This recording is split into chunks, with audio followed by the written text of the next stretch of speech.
Hello மக்களே, welcome to Delhi talks. எல்லாருக்கும் happy morning. வீக்கோடைய லாஸ்ட் எபிசோட் ப்ரொமோவுமே வந்திருந்துச்சு. ஸோ என்னதான் மனசை தேத்திக்கிட்டு எபிசோடெல்லாம் பார்த்தாலும் இவங்க பண்ணுறதெல்லாம் ரொம்ப மனசாட்சியே இல்லாத டீமாக இருக்காங்க. பிகாஸ் குழந்தை பிறக்கிற அந்த சீன் தான் அவ்வளோ வலியோடையும் வேதனையும் நமக்கு கொடுத்துருந்தாங்க. அட்லீஸ்ட் குழந்தை பிறந்ததுக்கு அப்புறமாவது ரெண்டு பேருக்கும் ஒரு 1 வீக் ஆர் 2 வீக்ஸில் சரியாகி குழந்தைய பார்த்துக்கிற அந்த ஹாப்பி மூமெண்ட்ஸை கொடுப்பாங்கன்னு பார்த்தோம். அதுவும் கிடையாது.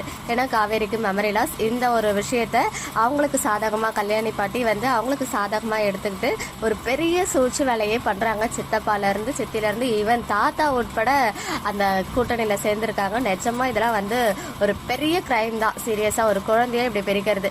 நமக்கு வீக்காவுடைய லவ் பற்றி தெரியும், விஜய் காவேரி நம்ம எமோஷன்றது தெரியும், அந்த குழந்தைக்காக எப்படி வெயிட் பண்ணிட்டு இருந்தோன்றது புரியும். பட் இந்த குழந்தைய பிறந்ததுக்கு அப்புறம் அவ்வளோ ட்ரீமோட இருந்த ரெண்டு பேரையும் இப்படி பிரிச்சு வைக்கிறது ரொம்ப கஷ்டமா இருக்கு நம்ம பாப்பாவை நினைச்சு.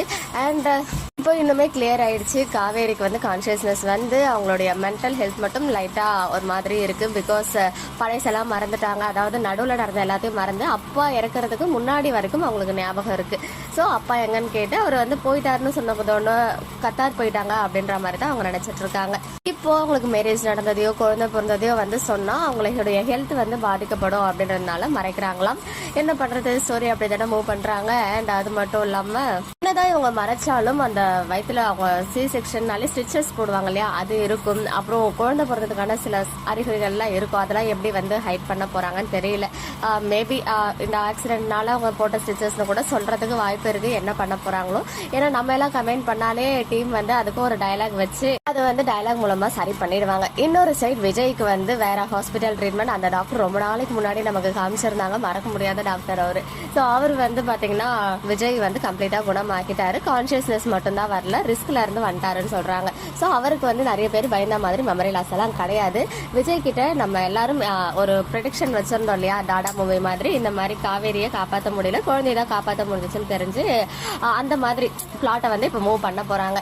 பட் இனிமே எப்போ விஜயும் காவேரியும் வெயிட் பண்ணிக்க போறாங்க. இந்த ட்ராக்கை ரொம்ப ட்ராக் பண்ணா நிஜமாவே ஆடியன்ஸ்லாம் என்ன சொல்றதுன்னே தெரியல. இந்த ட்ராக் ஒர்க் அவுட் ஆகுமான்னு சொல்லிட்டு கண்டிப்பா டீம் பார்த்து எந்த அளவுக்கு முடியுமோ அவ்வளோ சீக்கிரம் நம்ம வீக்காவை சேர்த்து வச்சு காவேரியோடைய ஈவன் காவேரிக்கு மெமரி லாஸா இருந்தா கூட பிரச்சனை கிடையாது. பட் எல்லாரும் ஒரே வீட்டுல இருந்து காவேரிக்கு மேரேஜ் ஆயிடுச்சுன்ற உண்மைகள் தெரிய வர வச்சு விஜய் கொஞ்சம் கொஞ்சமா காவேரியோடைய மெமரியை ரீகெயின் பண்ண வைக்கிற மாதிரி இருந்தா நல்லா இருக்கும் நிஜமாவே. அதர்வைஸ் ஒரு பெரிய லீப் எல்லாம் கொண்டு வந்தீங்கன்னா அதில் பாக்குற சக்தி எங்களுக்கு கிடையவே கிடையாது. எங்களுக்கு சின்ன சின்ன கியூட்டான மொமெண்ட்ஸ் எல்லாம் வேணும். ஸோ சூன் ஒரு மாசத்துலேயே மறுபடியும் காவேரிக்கு ஏதாவது ஒரு பெரிய அதிர்ச்சியை கொடுத்து டக்குன்னு அவங்களுக்கு குணமாகற மாதிரி காமிச்சா நல்லா இருக்கும். ஈவன் இப்போ இவங்க இருக்கிற கண்டிஷனை பார்த்தா ராகினி, பசுபதி எல்லாருமே அவங்களுக்கு எப்படி சொல்றது, வில்லனாவே இப்போதைக்கு அவங்களுக்கு கிடையாது இல்லையா. அவங்க அப்பா இருந்தது பிறகுதான் அவங்க வில்லன்றதே கண்டுபிடிச்சாங்க, ஒரு மோசமானன்றதே கண்டுபிடிச்சாங்க. இப்போதைக்கு பசுபதி உட்பட எல்லாருமே அவங்க கண்ணுக்கு நல்லவங்களா தான் இருப்பாங்க. ஏன்னா அவங்களுக்கு பழசெல்லாம் இப்போ நடுவில் நடந்ததெல்லாம் மறந்து போச்சு. இன்னும் நிறைய கேள்விகள், நிறைய கொஸ்டின்ஸ் மைண்ட்ல ஓடிக்கிட்டே தான் இருக்கு. பட் அதெல்லாம் நம்ம முன்னாடி எடுத்து வைக்கவும் முடியாது.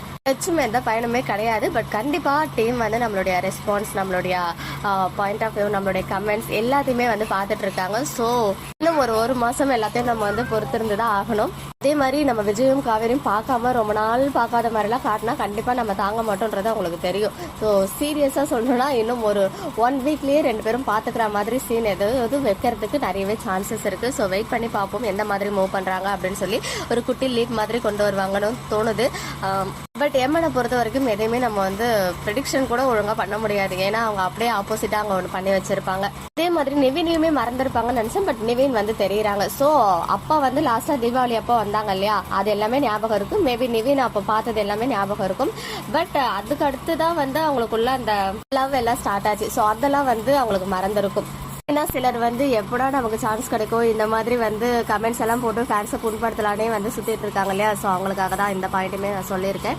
விஜய் டிவியோடைய அந்த சீனியர் ப்ரொடியூசர் லாஸ்ட் வீக் ஒரு இன்ஸ்டா ஸ்டோரி போட்டிருந்தாங்க இல்லையா, எம்என் ஃபேன்ஸ்க்கு ட்ரீட்னா. அந்த ட்ரீட் அது ஆக்சிடென்ட்லேயே கேஷ்யூ பேபி பிறக்கிறது மட்டும்தான் அவங்க ட்ரீட்னு சொல்லியிருக்காங்க போல. மற்றபடி எதுவுமே அவங்க ட்ரீட்டா கொடுக்கல. அந்த பாப்பாவை இன்னும் 2 பேரும் சேர்ந்து ஹோல்டும் பண்ணல. பட் பட் என்ன ஒரே ஒரு டிஃப்ரென்ஸ்னா, இதுக்கு முன்னாடி நிறைய சீரியல்ஸ்ல இந்த மாதிரி சீன்ஸ் இருந்திருக்கு. அப்போலாம் வந்து குழந்தை வந்து அவங்க அம்மா கூட தான் இருப்பாங்க. பட் இந்த முறை டிஃப்ரெண்ட்டாக அப்பா கூட குழந்தை இருக்காங்க. அம்மாவுக்கு வந்து மெமரி லாஸ் ஆகியிருக்கு. எப்படி இனிமே வந்து விதி அவங்கள ஒன் செகண்ட் ஒன்று சேர்க்க போகுது அப்படின்றது தான் ஸ்டோரி. பட் என்னதான் வந்து இந்த மாதிரிலாம் வந்து நான் பேசியிருந்தாலும் எனக்கு வந்து மனசுல இருந்த எல்லாத்தையும் கொட்டிட்டேன். பட் நிஜமாவே பிரவீன் சார் மேலே ஒரு பெரிய ஹோப் இருக்கு. நம்மளை வந்து ரொம்ப டிசப்பாயிண்ட் பண்ண மாட்டாங்கன்னு சொல்லி. ஸோ வெயிட் பண்ணி பார்ப்போம். Feb 14 நல்ல விஷயங்கள் நடக்கும் அப்படின்னு சொல்லிட்டு நான் எதிர்பார்க்குறேன். இன்னைக்கு எபிசோட் பற்றினா உங்களுடைய ஒப்பீனியன்ஸ் கமெண்ட்ல சொல்லுங்க. ஓகே மக்களே, நெக்ஸ்ட் வீடியோவில் மீட் பண்ணுறேன். எக்ஸ்க்ளூசிவ் அப்டேட்ஸ்க்கு மறக்காம நம்ம யூடியூப் சேனலை சப்ஸ்கிரைப் பண்ணிக்கோங்க.